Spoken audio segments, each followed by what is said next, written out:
Trumpet will be opening this week at the beginning of Chapter 2. That's page 8 of the PDF. Last week, the story opened introducing the team members of the Garridin Institute. The director, Reed Chalmers, two psychologists, Walter Baynard and Harold Shea, our adventurous protagonists, and last but not least, the chief nurse, Gertrude Mugler. The story opens with a somewhat heated bantering among primarily the three men.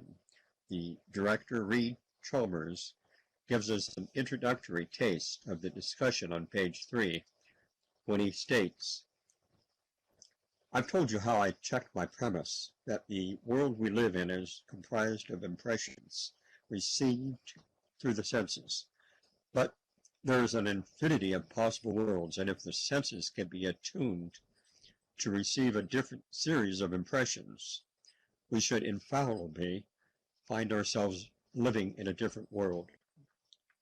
Harold Shea, with a proclivity of a fairly wide range of skills and experiences, takes Chalmers at his word and proceeds in an undercover manner for an adventure into the world of ancient Celtic Ireland.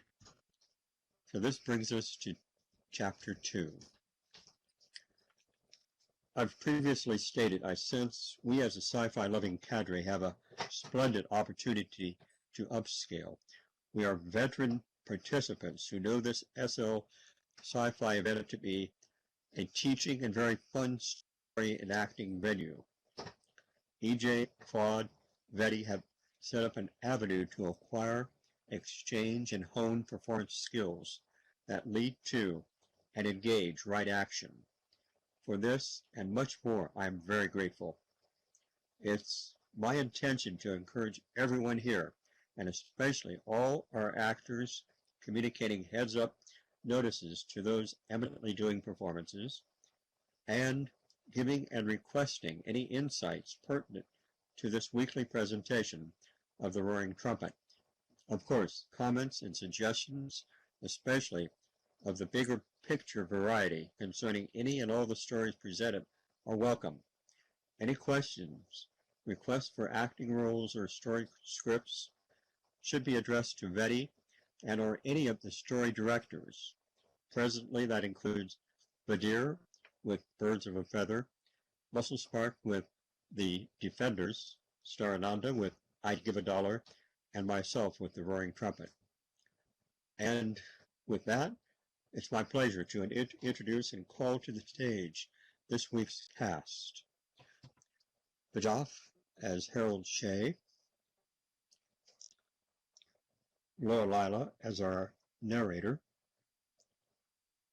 Graki as Odin, Lord of Asgard and known as the Wanderer, and Muscle Spark as Zuriel, who will lead us into Chapter 3 and the characters of Tjalfi, played by Myra, Odd, played by, normally it would have been Vadir, but she will not be here today, so I've asked Atlantica if she would take that role. So if she would also come up. And Redbeard, known as Thor, played by Vetty. As soon as we are sound checked and are ready, Harold and our narrator will begin. Myra, I don't see Graki. Yes, neither do I. I haven't heard from him. I emailed him last week and reminded him of his role, but I haven't heard any response. So, yes, you're correct. I have neither, and I also do not see our main character here. but Vidal is there. I saw him come up. Is he? Oh, okay, yeah. Good. There. Good. I must widen my vision here. Okay, good.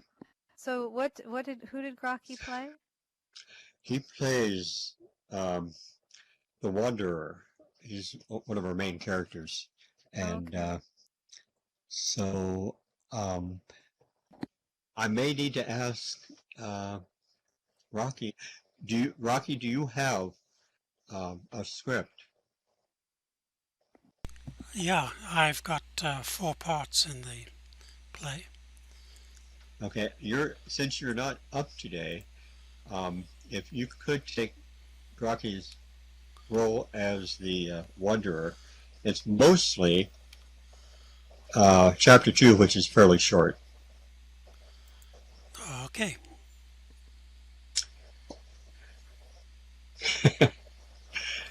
Okay, if I could have a sound check from each person, I have heard from Laura Lila and, of course, Vetty, um, Vidal. Hi. Very good. And Atlantica? Sound check. Check, Very check. good. Thank you. And Muscle Smart. Hi. How are you doing? Very good. Very good. Okay, so we are ready. And if I could have Vidal lead us off. Welcome to Ireland. Harold Shea murmured to himself. He thanked heaven that his Sologismobile had brought his clothes and equipment along with his person.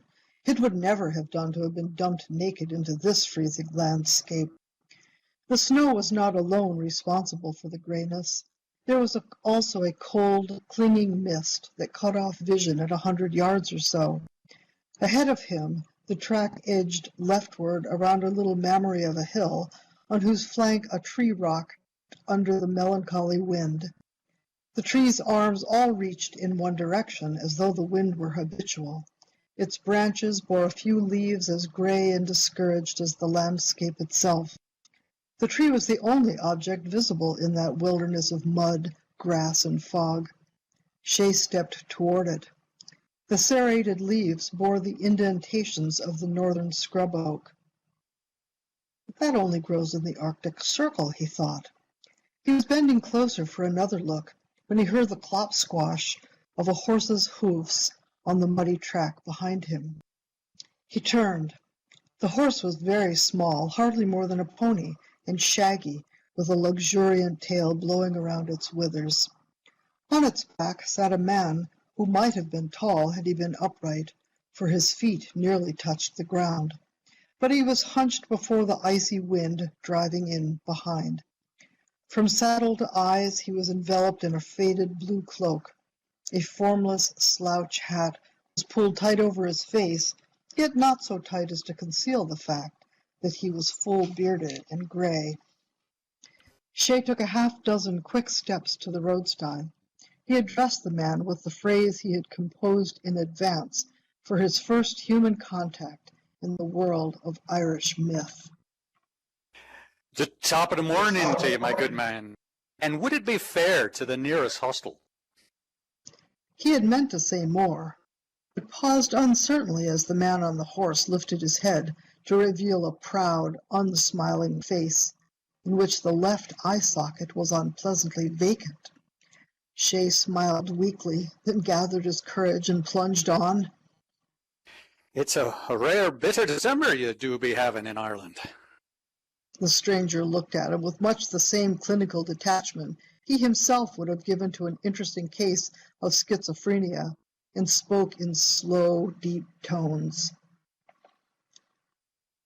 I have no knowledge of hostels, nor of Ireland. But the month is not December. We are in May, and this is the Fimble winter. A little prickle of horror filled Harold Shea, though the last word was meaningless to him. Faint and far his ear caught a sound that might be the howling of a dog or a wolf. As he sought for words, there was a flutter of movement. 2 big black birds, like oversized crows, slid down the wind past him and came to rest on the dry grass, looked at him for a second or two with bright, intelligent eyes, then took the air again. Well, where am I?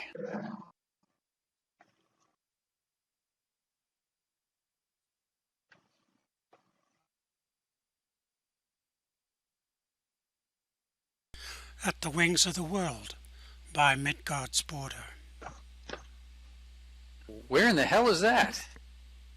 The deep voice took on an edge of annoyance. For all things there is a time, a place, and a person.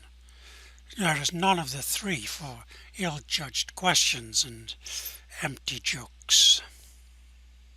He showed Shay a blue-clad shoulder, clucked to the pony, and began to move wearily ahead. Hey! Cried Shay. He was feeling good and sore. The wind made his fingers and jaw muscles ache. He was lost in this Arctic wasteland, and this old goat was about to trot off and leave him stranded.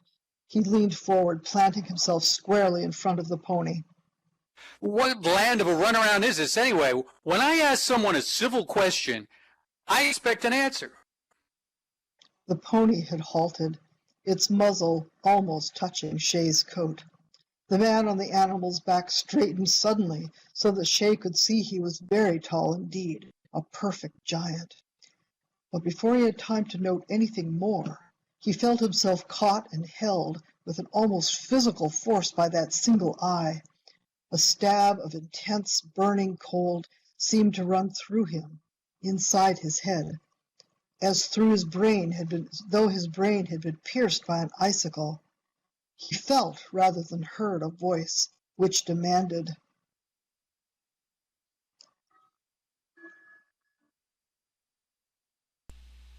"Rocky, Are you trying to stop me, niggling?"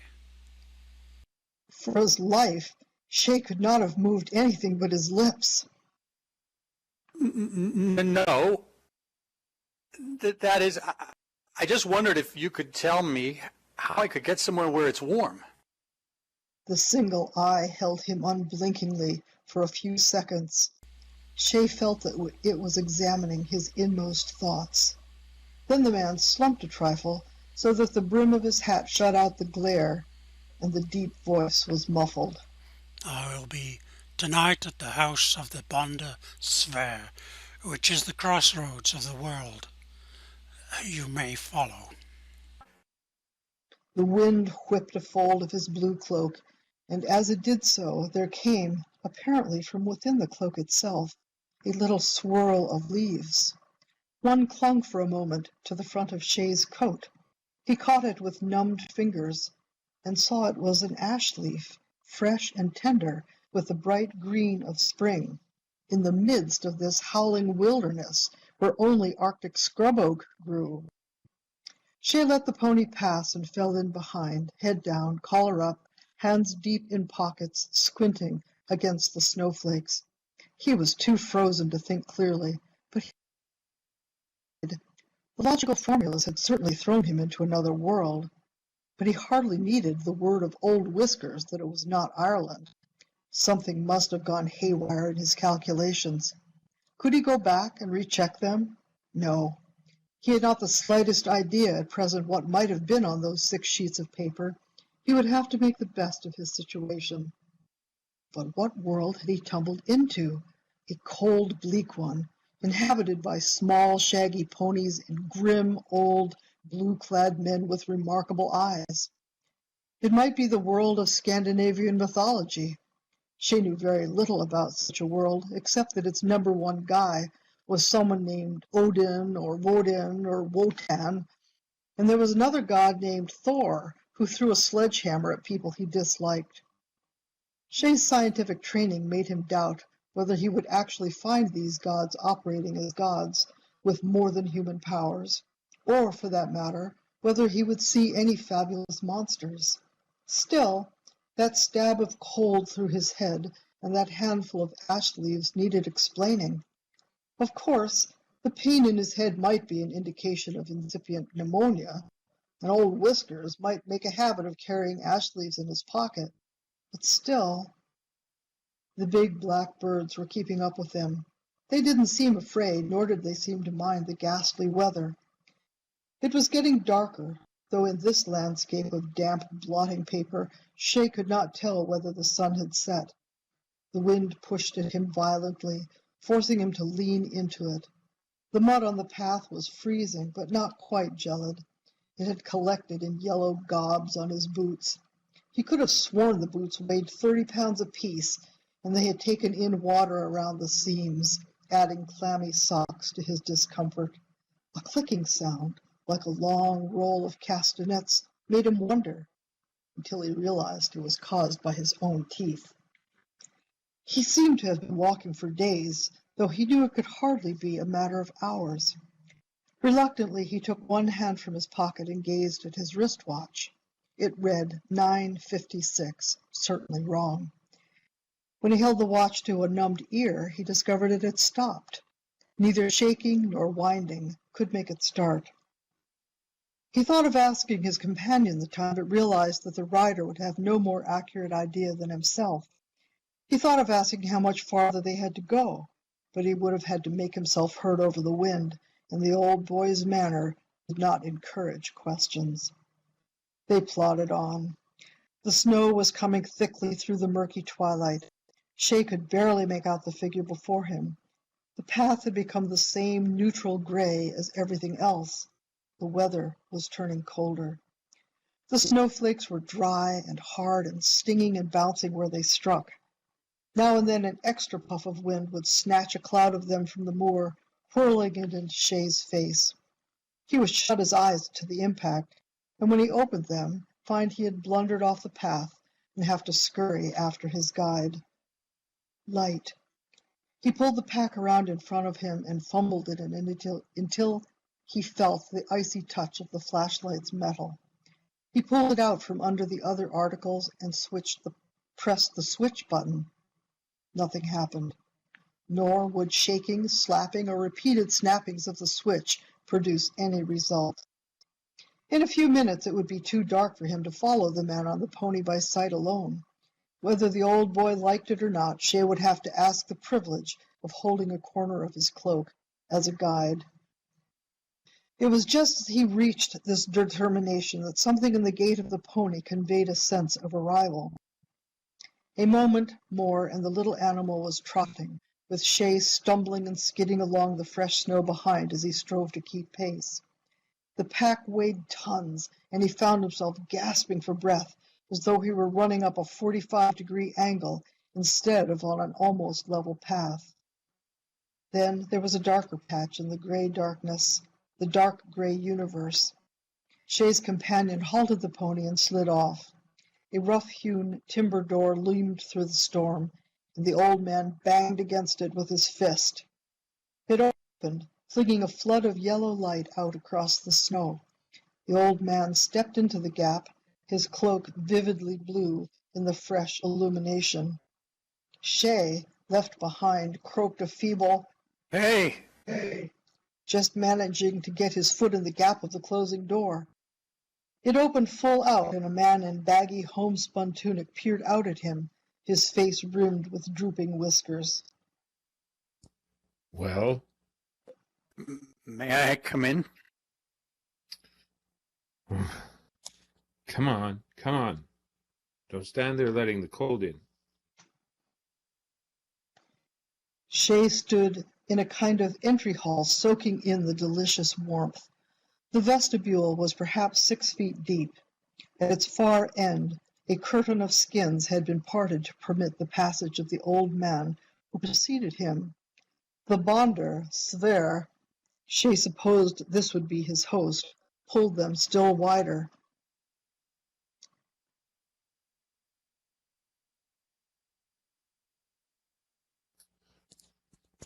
Lord, use this as your own house, now and forever. He murmured, with the perfunctory hurry of a man repeating a formula like, "Pleased to meet you." The explorer of universes ducked under the skins and into a long hall paneled in dark wood. At one end a fire blazed, apparently in the center of the floor, though bricked round to knee-height. Around it were a number of benches and tables. Shay caught a glimpse of walls hung with weapons. A huge sword, nearly as tall as he was himself, half a dozen small spears or javelins, their delicate steel points catching ruddy headlights from the torches in brackets, a kite-shaped heel with metal overlay in an intricate pattern. No more than a glimpse. Sverre had taken him by the arm and conducted him through another door, shouting, I'll get the strangers have frozen. Get the steam room ready. Now, stranger, you come with me. down a passage to a smaller room where the whiskered man ordered him. Get off those vet clothes. Strange garments you have. I've never seen so many buttons and clasps in all my days. If you're one of the sons of Muspelheim, I'll give you guesting for the night. But I warn you, for tomorrow there be men not far from here who would liefer meet you with a sword than a handclasp. He eyed Shay narrowly a moment. Be you of Muspelheim? What makes you think that? Traveling in those light clothes this far north, those that hunt the red bear. He made a curious motion of his hands, as though tracing the outline of an eye bolt in the air. Need warm hides as well as stout hearts. Again, he gave Shay that curiously intent glance, as though trying to ravel some secret out of him. Well, this is May, isn't it? I understand you're pretty far north, but you ought to get over this cold snap soon. The man Sverre moved his shoulders in a gesture of bafflement. Mott, and then Mott not. Men say this would be the Fimbulwinter. If that's so, there'll be little enough of warm till the roaring trumpet blows, and the sons of the wolf ride from the east at the time.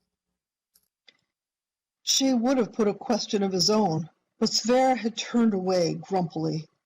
He got rid of his clammy shorts instead, turning to note that Sverre was picking up his wristwatch.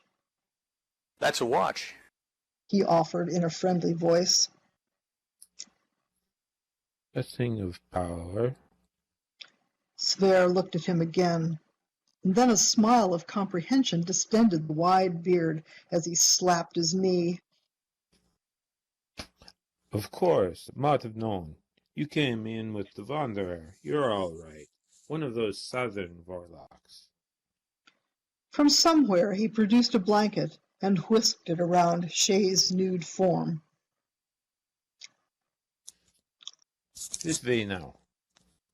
Shay followed through a couple of doors to another small room so full of wood smoke that it made him cough. He started to rub his eyes, then, just in time, caught at the edge of his blanket. There were two girls standing by the door, neither of them in the least like the Irish Colleens he had expected to find. Both were blonde, apple-cheeked, and rather beamy. They reminded him disagreeably of Gertrude Mugler. Sverre introduced them. This here's my daughter, Aud. She's a shield girl. Can lick her weight in polar bears. Shay, observing the brawny miss, silently agreed. And this is Halgerda. All right, you go on in. The water's ready to pour. In the center of the small room was a sunken hearth full of fire. On top of the fire had been laid a lot of stones about the size of potatoes. Two wooden buckets full of water sat by the hearth. The girls went out, closing the door, Shay with the odd sensation that he had experienced all this at some previous time. It must be part of the automatic adjustment one's mind makes to the pattern of this world. He told himself, picked up one of the buckets. He threw it rapidly on the fire, then followed it with the other. With a hiss, the room filled with water vapor. Shay stood it as long as he could, which was about a minute, then groped blindly for the door and gasped out. Instantly, a bucketful of ice water hit him in the face. As he stood pawing the air and making strangled noises, a second bucketful caught him in the chest. He yelped, managing to choke out, Stop! That's enough! Somewhere in the watery world, a couple of girls were giggling. It was not till his eyes cleared that he realized it was they who had drenched him, and that he was standing between them without his protecting blanket. His first impulse was to dash back into the steam room, but one of the pair was holding out a towel, which it seemed only courtesy to accept. Sverre was approaching unconcernedly with a mug of something. Well, he thought, if they can take it, I can. He discovered that after the first horrible moment, his embarrassment had vanished. He dried himself calmly while Sverre held out the mug. The girl's clinical indifference to the physical Shay was more than ever like Gertrude. Hot mead. Something you don't get down south. Aud, get the stranger's blanket. We don't want him catching cold. Shay took a gulp of the mead to discover that it tasted like ale and something like honey. The sticky sweetness of the stuff caught him in the throat at first, but he was more afraid of losing face before these people than of being sick. Down it went, and after the first gulp it wasn't so bad. He began to feel almost human. What's your name, stranger? Shay thought a minute. These people probably didn't use family names, so he said simply, Harold. Huh? Shay repeated more distinctly. Oh, Harold. He made it rhyme with dolled. Dressed, except for his boots, Shay took the place on the bench that Sverre indicated. As he waited for food, he glanced around the hall. Nearest him was a huge, middle-aged man with red hair and beard, whose appearance made Shay's mind leap to Sverre's phrase about the red bear. His dark red cloak fell back to show a belt with carved goldwork on it. Next to him sat another redhead, more on the sandy order, small-boned and foxy-faced, with quick, shifty eyes. Beyond Foxy Face was a young blond man of about Shay's size and build, with a little golden fuzz on his face. At the middle of the bench, 2 pillars of black wood rose from floor to ceiling, heavily carved, and so near the table that they almost cut off one seat. It was now occupied by the gray-bearded, one-eyed man Shay had followed in from the road.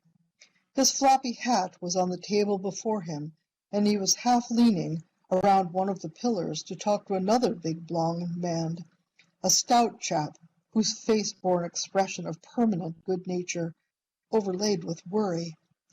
Leaning against the table at his side was an empty scabbard that could have held a sword as long as the one Shay had noticed on the wall. The explorer's eye, roving along the table, caught and was held by that of the slim young man. The latter nodded, then rose and came round the table, grinning bashfully. Would you like a seat, champion? You know how it is, as Habermas says, care eats the heart if you cannot speak. To another all your thought. He half chanted the lines, accenting the alliteration in a way that made the rhymeless verse curiously attractive. He went on. You came with the Wanderer, didn't you? Are you one of those outlaw warlocks? It was the second time Shay had been accused of that. I don't know what a warlock is, honest. And I didn't come with a wanderer. I just got lost and followed him here, and ever since I've been trying to find out where I am. Thjalfi laughed, then took a long drink of mead. As Shay wondered what there was to laugh at, the young man said,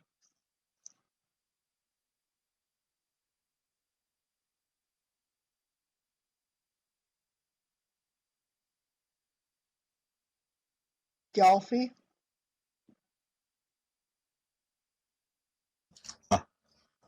No offense, friend Harold, only it does seem mighty funny for a man to say he's lost at the crossroads of the world. I never did hear the like. The where did you say? Sure, the crossroads of the world. You must come from 7 miles beyond the moon not to know that. Ha, you picked a queer time to come with all of them here. He jerked his finger toward the 4 bearded men. Well, I'd keep quiet about not having the power if I was you. You know what the hummable says. To the silent and sage does care seldom come.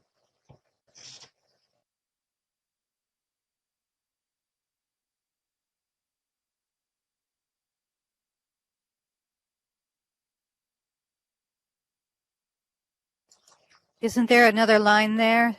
Ah, yes. Yeah. When he goes to a house as guest, you're likely to be in a jam when the trouble starts if you don't have protection from one of them. But as long as they think you're a warlock, Uncle Fox will help you out. He jabbed a finger to indicate the small, sharp-featured man among the 4, then went on quickly. Or are you a hero? If you are, I could get Redbeard to take you into his service when the time comes. What's time? Tell me, what is this all about? Began Shay, but at that moment Aud and another girl appeared with the wooden platters loaded with food. Hi, sis. Called Thiofi cheerfully and tried to grab a chop from the platter carried by the second, a girl Shay had not previously seen. The girl kicked him neatly on the shin and set it before the latecomer. The meal consisted of various meats, with beside them a big slab of bread looking as though it had been cut from a quilt. There was no sign of knife, fork, or any vegetable element. Of course they would not have table silver, Shay assured himself. He broke off a piece of the bread and bit into it. It was better than it looked. The meat that he picked up rather gingerly was apparently a boiled pork chop, well cooked and well seasoned. But as he was taking the second bite, he noted that the shield girl, Aud, was standing beside him. As he looked round, Aud made a curtsy and said rapidly, Lord, with this meal, as with all things, your wishes are our law. Is there aught else that you desire? Shay hesitated for a moment, realizing it was a formula required by politeness and that he should make some remark praising the food. But he had had a long drink of potent mead on an empty stomach. The normal food habits of an American urged him to action. Would it be too much to ask whether you have any vegetables? For one brief second, both the girl and Thialfi stared at him, then both burst into shrieks of laughter, and staggering back against the wall, Thialfi rolling his head forward on his arms, Shay sat staring, red with embarrassment, the half-eaten chop in his hand. He hardly noticed that the 4 men at the other side of the table were looking at him till the big, red-headed man boomed out. Good is the wit when men's children laugh before the Azar.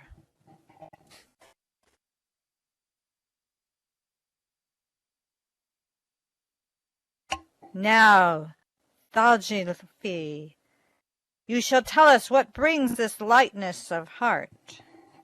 Thialfi, making no effort to control himself, managed to gasp out, The warlock Harold wants to eat a turnip. His renewed burst of laughter was drowned in the roar from Redbeard, who leaned back, bellowing. Ho, ho, ho, ho, ho! Turnip Harold, ha, ha, ha! His merriment was like a gale with the other 3 adding their part, even the blue-cloaked wanderer. When they had quieted down a little, Shay turned to Thialfi. What did I do? I mean, after all, it's You named yourself Turnip Harold.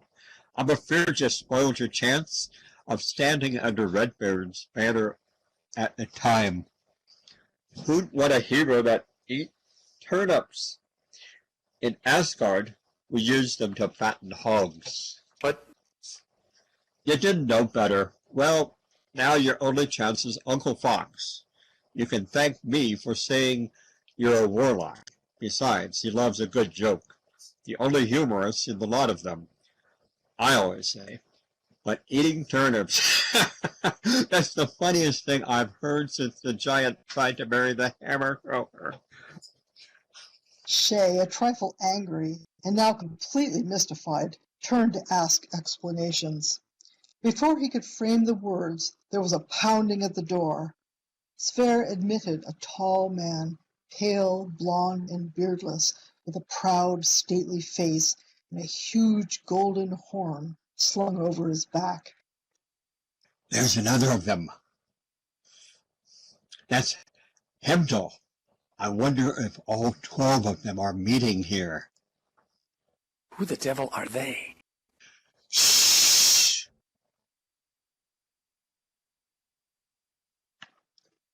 And that's where you said we were going to end, right, Bill? I mean, Myra? Yes, that's it for today. Thank you, everyone. So we are on to our next story.